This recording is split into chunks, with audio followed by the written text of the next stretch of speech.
Hello dears, welcome back to Thunder Kitchen recipes. ഇന്ന് ഞാൻ നിങ്ങൾക്ക് ഷെയർ ചെയ്യാൻ പോകുന്നത് ഈ നോൻപ് കാലത്ത് നമുക്ക് ചോറിൻ്റെ കൂടെ കഴിക്കാൻ പറ്റിയ ഒരു തൊടുകറിയുടെ റെസിപ്പിയാണ്. വളരെ ഈസി ആയിട്ട് ഉണ്ടാക്കാം. കുറച്ച് സാധനങ്ങൾ മതി. പിന്നെ കുക്കിംഗ് പ്രോസസ്സ് ഒന്നുമില്ല. നമുക്ക് മിക്സ് ചെയ്ത് അങ്ങോട്ട് ഉപയോഗിച്ചാൽ മതി. വളരെ ഡെലീഷ്യസ് ആയിട്ടുള്ള ഒരു തൊടുകറിയാണിത്. ചോറിൻ്റെ കൂടെ ഇത് മാത്രം മതി നമുക്ക് വയറ് നിറയെ ചോറുണ്ണാൻ. അധികം സ്പൈസി അല്ലാത്തതുകൊണ്ട് കുട്ടികൾക്കും വളരെ ഇഷ്ടപ്പെടും. അപ്പോൾ ഇതെങ്ങനെയാണ് ഉണ്ടാക്കുന്നതെന്ന് നോക്കാം. ഞാനൊരു ഉപ്പുമാങ്ങയാണ് ഇതിനു വേണ്ടി എടുത്തിരിക്കുന്നത്. ഉപ്പുമാങ്ങ കൊണ്ടുണ്ടാക്കുന്ന ഒരു തൊടുകറിയാണ് ഞാൻ നിങ്ങൾക്ക് ഷെയർ ചെയ്യാൻ പോകുന്നത്. ഒരു ഉപ്പുമാങ്ങ നന്നായിട്ട് പാകമായതാണ്, ഉപ്പിൽ കിടന്ന് അതെടുത്തിട്ടുണ്ട്. പിന്നെ ഒരു കപ്പ് തേങ്ങാപ്പാൽ, നല്ല കട്ടിപ്പാൽ എടുത്തിട്ടുണ്ട്. അത് ആവശ്യത്തിന് ഉപയോഗിക്കാം. പിന്നെ കുറച്ച് ചില്ലി ഫ്ലേക്സ് വേണം. അത് കുറച്ച് നന്നായിട്ട് പൊടിച്ച ചില്ലി ഫ്ലേക്സ് ആയിരിക്കണം. വളരെ വലിയ ടൈപ്പല്ല, കുറച്ച് ചെറിയ ടൈപ്പ് ചില്ലി ഫ്ലേക്സാണ് വേണ്ടത്. പിന്നെ ഒരു 4-5 ചെറുള്ളി നന്നായിട്ട് ചതച്ചെടുത്തത് വേണം. അരിഞ്ഞെടുത്താൽ പറ്റില്ല. ഇത് നന്നായിട്ട് കല്ലിൽ വെച്ച് ചതച്ച ഉള്ളിയായിരിക്കണം. പിന്നെ 2 ടേബിൾ സ്പൂൺ ഉപ്പിലിട്ട മാങ്ങയുടെ വെള്ളം വേണം. മാങ്ങ ഉപ്പിലിട്ട വെള്ളം അത് 2 ടേബിൾ സ്പൂണും കൂടി വേണം. ഇത്രയും സാധനങ്ങളാണ് നമുക്ക് വേണ്ടത്. നമുക്കിതിനകത്ത് എണ്ണയോ ഒന്നും വേണ്ട. അപ്പോൾ നമുക്കിത് മിക്സ് ചെയ്ത് തുടങ്ങാം.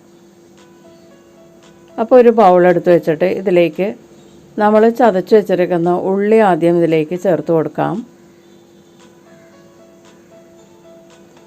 നന്നായിട്ട് ചതച്ച ഉള്ളിയായിരിക്കണം കേട്ടോ. അതിലേക്ക് ഒരു തുള്ളി ഉപ്പ് ചേർത്ത് കൊടുക്കാം. 2 പിഞ്ച് ഉപ്പ്. കാരണം ഉപ്പുമാങ്ങയുടെ വെള്ളം എടുത്തിട്ടുണ്ട്, അതിന് ഉപ്പുള്ളതാണ്. ഉപ്പുമാങ്ങയ്ക്കും ഉപ്പുള്ളതാണ്, അതുകൊണ്ട് കുറച്ച് ഉപ്പ് മതിയാകും. ഇതിലേക്ക് 1 ടീസ്പൂൺ ചില്ലി ഫ്ലേക്സ് ഞാൻ ചേർത്തിട്ടുണ്ട്. നിങ്ങളുടെ എരിവിനനുസരിച്ചുള്ള ചില്ലി ഫ്ലേക്സ് ചേർക്കുക. ഇതിൽ പച്ചമുളകൊക്കെ ഒന്നും ചേർക്കില്ല കേട്ടോ. ചില്ലി ഫ്ലേക്സാണ് ഇതിൻ്റെ ഹൈലൈറ്റ്.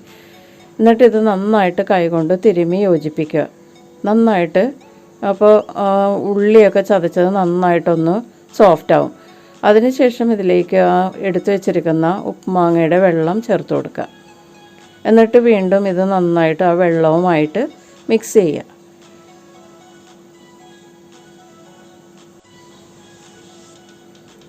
നന്നായിട്ട് കൈകൊണ്ട് തിരുമ്മി യോജിപ്പിക്കുക. അതിനുശേഷം നമ്മൾ എടുത്തു വെച്ചിരിക്കുന്ന ഉപ്പുമാങ്ങ ഇതിലേക്ക് ചേർത്ത് കൊടുക്കുക. എന്നിട്ട് നന്നായിട്ട് ചാലിച്ചെടുക്കുക. കൈകൊണ്ട് തന്നെ ചെയ്യണം. സ്പൂൺ കൊണ്ട് ചെയ്താൽ ശരിയാവില്ല.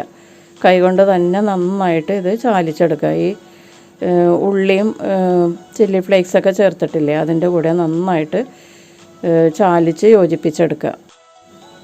മാങ്ങ ഉപ്പിലിടാനൊക്കെ നിങ്ങൾക്ക് അറിയുമായിരിക്കും എന്ന് വിചാരിക്കുന്നു. ഭരണികളിലാണ്, വലിയ ഭരണികളിലാണ് ഈ മാങ്ങ ഉപ്പിലിടുന്നത്. എൻ്റെ കുട്ടിക്കാലത്തൊക്കെ മാങ്ങ ഉപ്പിലിടുമ്പോൾ അമ്മ പറയും ഒരാഴ്ച കഴിഞ്ഞേ ഇത് പാകമാകുള്ളൂ. പക്ഷേ അത് ഉപ്പിലിട്ട് അന്ന് തന്നെ ഞങ്ങളിത് പെറുക്കി തിന്നാൻ തുടങ്ങും. നന്നായിട്ട് ഇത് ഓരോ മാങ്ങയെടുത്ത് കടിച്ച് തിന്നുകൊണ്ട് നടക്കുമായിരുന്നു. ഇപ്പോഴും കുട്ടികളങ്ങനെ ചെയ്യുമായിരിക്കും എന്ന് വിചാരിക്കുന്നു. നല്ല ചനച്ച മാങ്ങയൊക്കെ ഉപ്പിലിട്ടാൽ വളരെ നല്ല ടേസ്റ്റാണ്. നേരെയും മധുരവും ഉണ്ടാവും. അപ്പോൾ അതൊക്കെ ഒരു നൊസ്റ്റാൾജിക് മെമ്മറിയാണ് കുട്ടിക്കാലത്തെ. ഇപ്പോഴത്തെ കുട്ടികൾ ഇതൊക്കെ കഴിക്കുമോ എന്നൊന്നും എനിക്കറിയില്ല. പക്ഷേ വളരെ ടേസ്റ്റായിട്ടുള്ളതാണ് ഉപ്പുമാങ്ങ കൊണ്ടുണ്ടാക്കുന്ന എല്ലാ വിഭവങ്ങളും.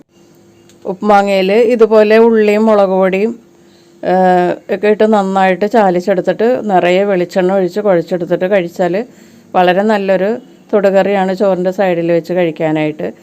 പിന്നെ ഉപ്പുമാങ്ങ ചാറ് വയ്ക്കും തേങ്ങ അരച്ച്. പിന്നെ അതുപോലെ കഷ്ണങ്ങളാക്കി മുറിച്ചെടുത്തിട്ട് താളിച്ചെടുക്കും. മുളക് പൊടിയൊക്കെ മൂപ്പിച്ചിട്ട്, ഉള്ളിയും മുളക് പൊടിയൊക്കെ മൂപ്പിച്ചിട്ട് താളിച്ചെടുക്കും. അത് നല്ല ടേസ്റ്റാണ്. അപ്പോൾ നമ്മളുടെ ഉപ്പുമാങ്ങ ചാലിച്ച് അതിലേക്ക് നമുക്ക് തേങ്ങാപ്പാൽ ചേർത്ത് കൊടുക്കാം.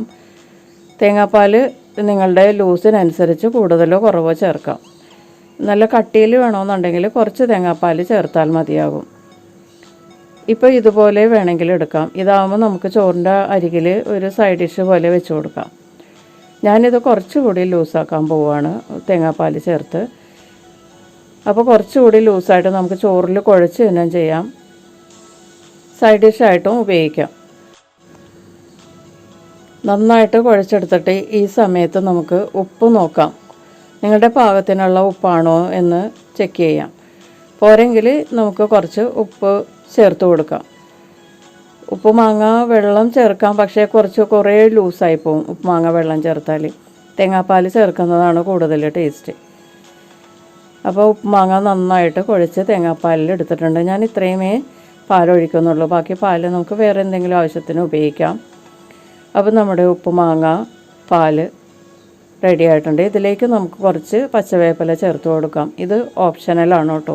ഇത് ചേർത്തില്ലെങ്കിലും ഈ ഉപ്പുമാങ്ങ പാൽ വളരെ നല്ല ടേസ്റ്റാണ്.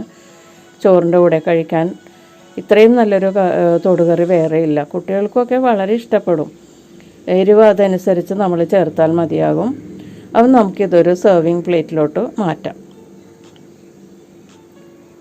അപ്പോൾ നമ്മുടെ വളരെ ഡെലീഷ്യസ് ആയിട്ടുള്ള ഉപ്പുമാങ്ങാപ്പാൽ റെഡി ആയിട്ടുണ്ട്.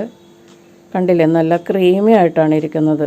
നമുക്ക് വെറുതെ ഇത് സ്പൂൺ കൊണ്ട് കോരി കഴിക്കാനും തോന്നും, അത്രയ്ക്ക് നല്ല ടേസ്റ്റാണ്. ഉപ്പുമാങ്ങാപ്പാലിൻ്റെ ലൂസ് നിങ്ങളുടെ ടേസ്റ്റിനനുസരിച്ച് കുറച്ച് കൂടുതൽ പാൽ ചേർത്താൽ ലൂസായി കിട്ടുകയും ചെയ്യും. അപ്പോൾ വളരെ ഡെലീഷ്യസ് ആയിട്ടുള്ള ഈ ഉപ്പുമാങ്ങാപ്പാൽ എല്ലാവരും ട്രൈ ചെയ്ത് നോക്കുക. വീണ്ടും അടുത്ത റെസിപ്പിയിൽ കാണാം. Thank you.